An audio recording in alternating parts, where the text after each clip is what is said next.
Selection process कैसी होगी, exam कैसा होगा, ऑब्जेक्टिव होगा, सब्जेक्टिव होगा, सिलेबस कहाँ से पूछा जाएगा, रुकने की, खाने की, पीने की, कोचिंग का खर्चा, सारा खर्चा कौन उठाएगी? सरकार उठाएगी अगर आप एमपी सुपर 100 के लिए एलिजिबल रहे होगे तो। सर एमपी सुपर 100 क्या है? सर खूब सुना है लेकिन कभी कोई क्लियरिटी नहीं मिली कि एमपी सुपर 100 है क्या, ये चीज होती क्या है। और किसी किसी बच्चे तो ऐसे होंगे जिनको ये पता ही नहीं है कि एमपी सुपर 100 होता क्या है। तो बेटा आपको बता दूं, बहुत ही प्यारी स्कीम गवर्नमेंट की एमपी बोर्ड वाले बच्चों के लिए, एमपी सुपर 100। और मैं बोलूंगा इसके लिए सभी को अप्लाई करना है। क्यों अप्लाई करना है? क्योंकि यहाँ पे फ्री कोचिंग मिलेगी और फ्री स्टडी मिलेगी। रुकने की, खाने की, पीने की, कोचिंग का खर्चा, सारा खर्चा कौन उठाएगी? सरकार उठाएगी अगर आप एमपी सुपर 100 के लिए एलिजिबल रहे होगे तो। अब इसके अंदर क्या क्या चीजें हैं सर, कैसे हम अप्लाई करें, क्या सिलेबस रहेगा, क्या एग्जाम होने वाला है सर, हम कैसे सेलेक्ट हो पाएंगे, या फिर जो भी बच्चों को माइंड में बहुत सारा डाउट है कि सर हम तो पढ़े लिखे नहीं है, या तो फिर हम क्लास 10th के हैं तो सर हमको तो कोई फैसिलिटी नहीं मिलती है, सरकार कुछ देती नहीं है, उन सब के लिए बहुत प्यारी चीजें। आपको बड़े ध्यान से सुनना, सब चीज कवर करवा के दूंगा, जितने भी दिमाग के अंदर डाउट है पूरे क्लियर करवा के दूंगा कि सुपर 100 क्या है, क्या एलिजिबिलिटी क्राइटेरिया होने वाला है, सिलेक्शन प्रोसेस कैसी होगी, एग्जाम कैसा होगा, ऑब्जेक्टिव होगा, सब्जेक्टिव होगा, सिलेबस कहां से पूछा जाएगा, साथ में कितनी सीट से कितना कट ऑफ रहेगा, सारी की सारी चीजें आपको क्लियर कर दूंगा। बस वीडियो में रहना और वीडियो को सुनना, और मैं बोलूंगा इसका फायदा, इसका बेनिफिट आप सभी को उठाना है। उससे पहले आप एक बात और सुनो मेरी, मैं बोल रहा हूं कि आपका एलिजिबिलिटी क्राइटेरिया होने क्या वाला है। आप भैया जब इसके लिए अप्लाई करने वाले हो तो कौन कौन बच्चे अप्लाई कर सकते हैं? क्या पूरी भीड़ अप्लाई कर सकती है? नहीं।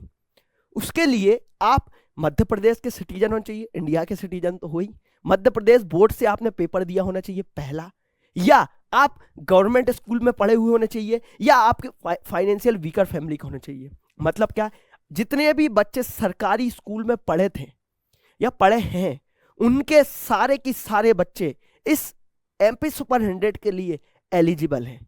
साथ में जो बच्चे जिनके घर की वेजेस, मतलब जो इनकम है बहुत कम है, लो वेजेस हैं, वो इसके लिए एप्लीकेबल है। ठीक है ना। इसके साथ साथ ये दो क्राइटेरिया थे, आपको एमपी सुपर 100 का एंट्रेंस एग्जाम क्लियर करा होना चाहिए। अब एंट्रेंस एग्जाम कैसा होगा, कौन सा सिलेबस है, क्या सारी चीजें सब बताऊंगा, डिटेल में बताऊंगा, बड़े ध्यान से सुनना। और मैं बोलूंगा इसमें आप सभी लोग अप्लाई जरूर करना। अब क्यों अप्लाई करना, उसका रीजन ये है, क्योंकि आपको भैया क्यों अप्लाई करना, उसका रीजन क्या वो आपको बताऊंगा। एक सेकंड रुको, उससे पहले मैं बता दूं कितने बच्चों को लिया जाएगा।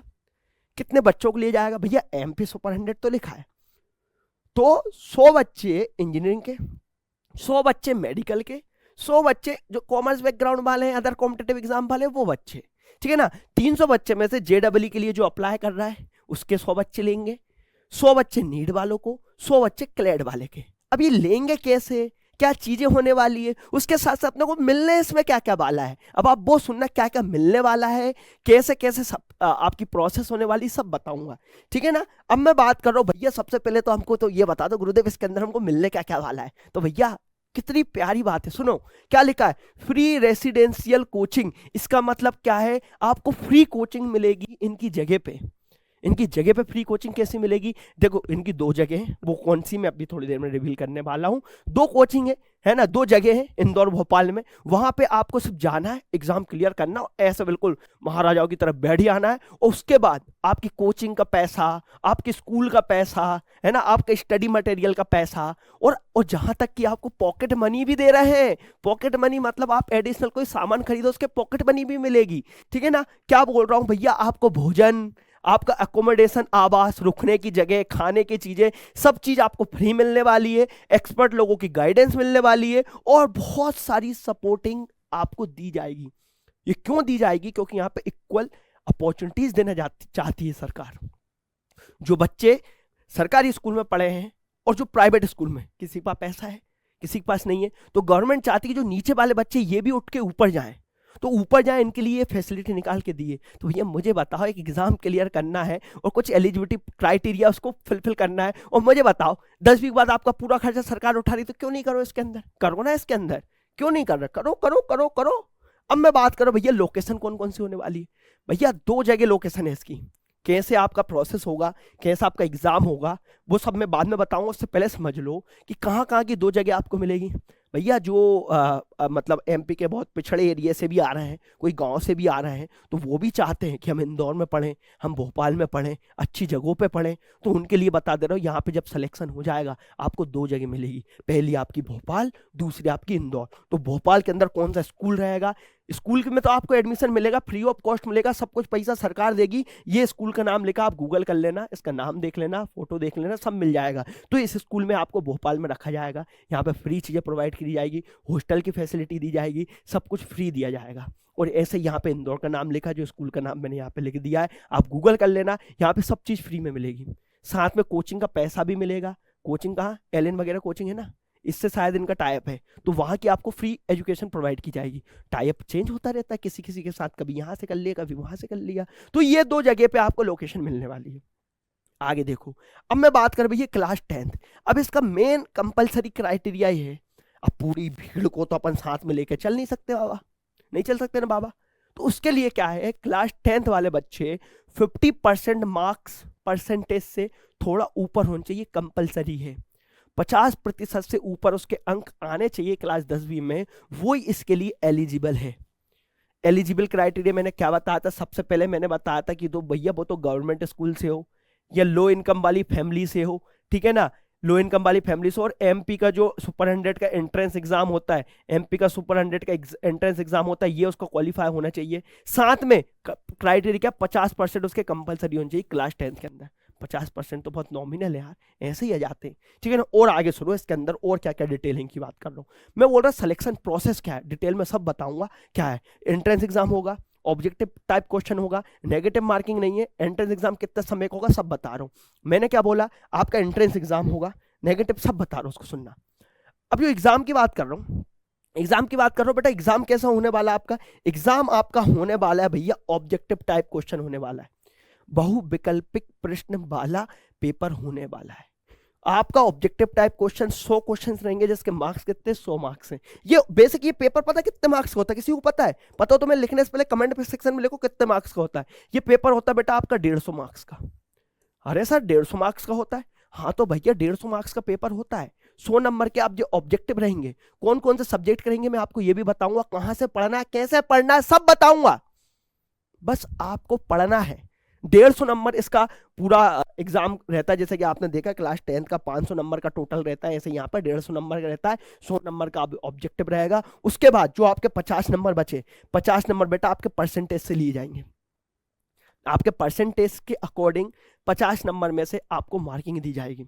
सपोज आपके 60% बने तो 50 में सपोज आपको 30 नंबर दे दिए उनने। आपके 80% है तो 50 में उसने 35 दे दिए। 90 से ऊपर परसेंटेज है तो 50 में से उसने आपको 45 नंबर दे दिए। ये भी क्राइटेरिया रहेगा, ये 50 मार्क्स का रहेगा।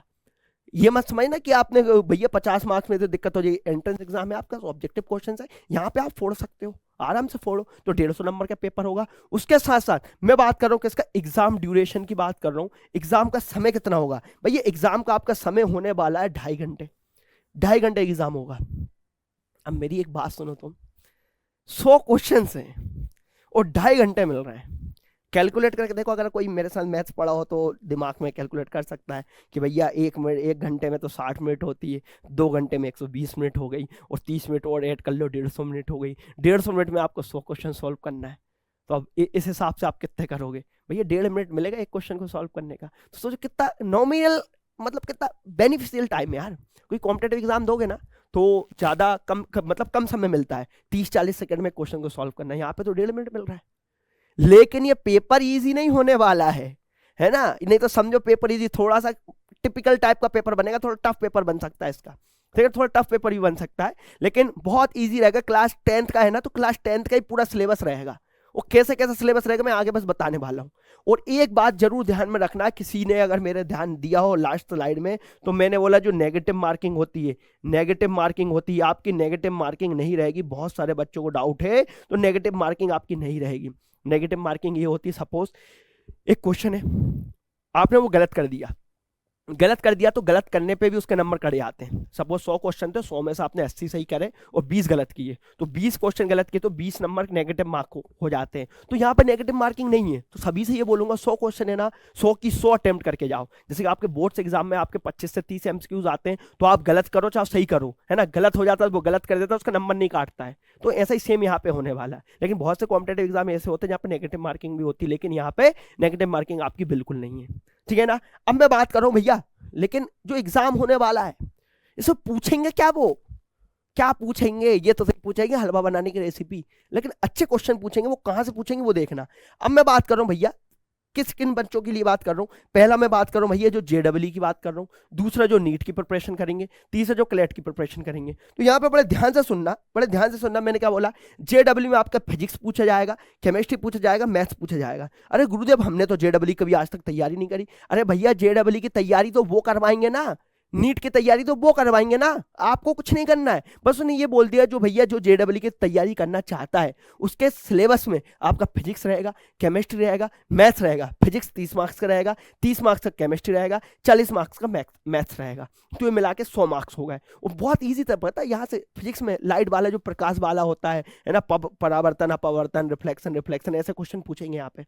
केमिस्ट्री में एसिड बेस सॉल्ट अम्ल क्षार वगैरह से क्वेश्चन पूछे जाएंगे, धातु अधातु मेटल नॉन मेटल से क्वेश्चन पूछे जाएंगे। तो ये बहुत इजी पेपर होने वाला है, लेकिन थोड़ा सा टिपिकल बोलते हैं ना डीप स्टडी वाला होना चाहिए। मोस्टली तो 100 में से 60-70 नंबर तो कोई भी ले आता है, इसके ऊपर नंबर लाना थोड़ा मुश्किल हो जाता है, तो अपन को ऊपर लेके आना है। ऐसे ही मैंने बता दिया भैया। यहाँ पे जब मैं नीट की बात करूँ, यहाँ पे अगर मैं बात करूँ किसकी, नीट की बात करूँ, इसमें फिजिक्स 30 मार्क्स की, केमिस्ट्री 30 मार्क्स की और बायोलॉजी 40 मार्क्स की। देखो जेडब्ल्यू में आपको पता मैथ्स होता है और नीट में बायोलॉजी होती है, तो यहाँ पे मैथ्स को रिप्लेस बायोलॉजी निकल लिया।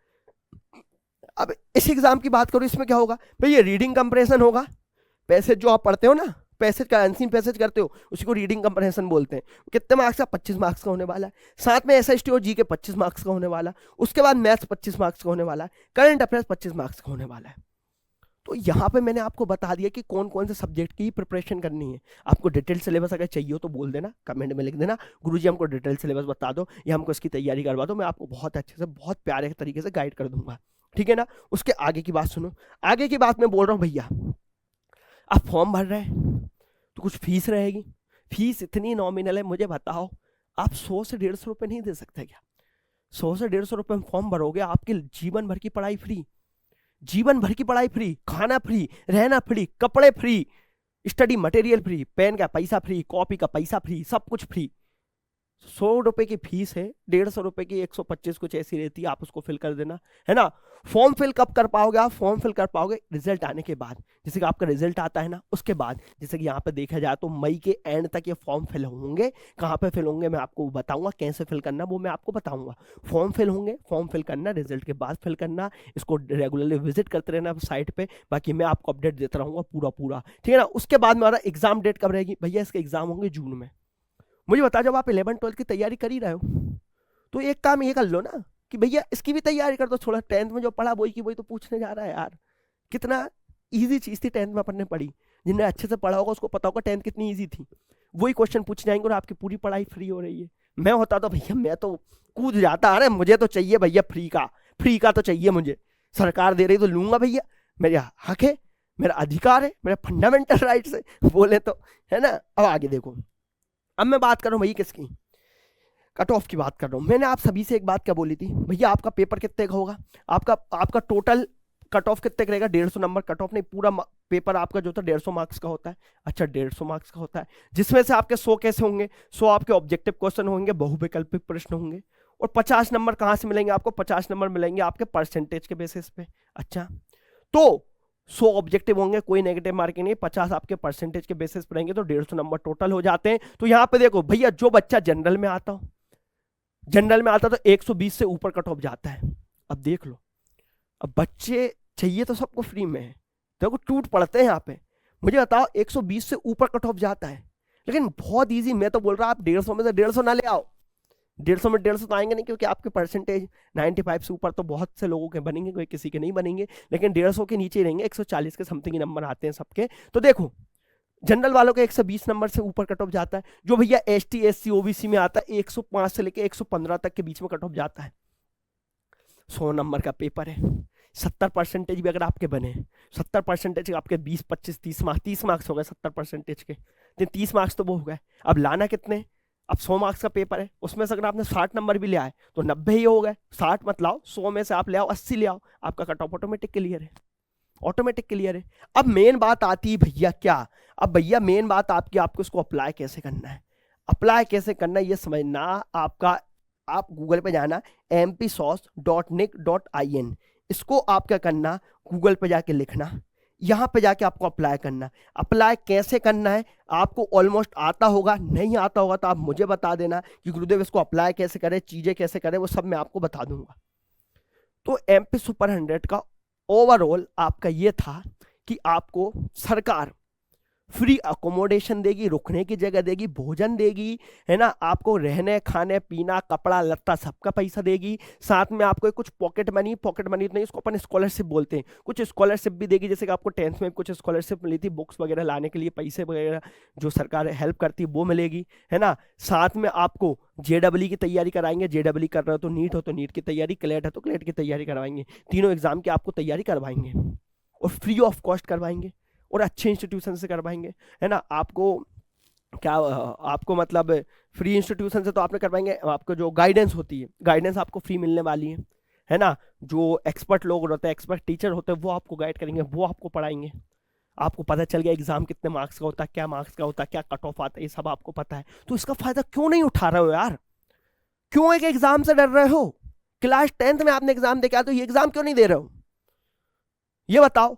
अब इसमें सभी को अप्लाई करना है, जिसको जो भी दिक्कत आए मुझे कमेंट में बता देना, गुरुदेव मुझे यहाँ पे दिक्कत है, मैं आपको सॉल्व कर दूंगा। सिलेबस डिटेल में चाहिए तो बता देना, मैं सिलेबस डिटेल में बता दूंगा, कौन सा टॉपिक से प्रीवियस ईयर क्वेश्चन में पूछा गया, सारी चीज मैं आपको बता दूंगा। साथ में आपको इसको अप्लाई करना, और ये कमेंट में जरूर लिख के बताना कि कौन कौन इसको अप्लाई करने वाला है, कौन कौन कमेंट में लिखना कौन कौन इसको अप्लाई करने वाला है, और साथ में कौन कौन क्लियर कर ही लेगा, ये दोनों मुझे कमेंट में लिख के बताना। गुरुदेव मैं तो कर ही दूंगा, और मैं तो अप्लाई कर ही रहा हूँ, और मैं इसका बेनिफिट लूंगा ही लूंगा, और इंदौर भोपाल में तो मैं आपको मिलूंगा ही मिलूंगा, ठीक है। बाकी सब अपन और भी जो अपडेट रहेगा मैं आपको आपके पास तक जल्द से जल्द पहुंचाने की पूरी कोशिश करूंगा। जब भी फॉर्म आएगा, जो भी चीज़ आएगी, मैं आपके पास सबसे पहले ट्राई करूंगा कि आपको बताऊं। पूरा डिटेलिंग मैंने आपको बता दी है एमपी सुपर 100 का, बस इसका लाभ उठाएं, घर वालों को खुश करें, आप खुद खुश करो, बस कमेंट में लिख के जाना गुरुजी मैं अप्लाई करने वाला हूँ, और मैं इस एग्जाम को फोड़ दूंगा, ठीक है। तब तक के लिए all the very very best, take care and bye bye.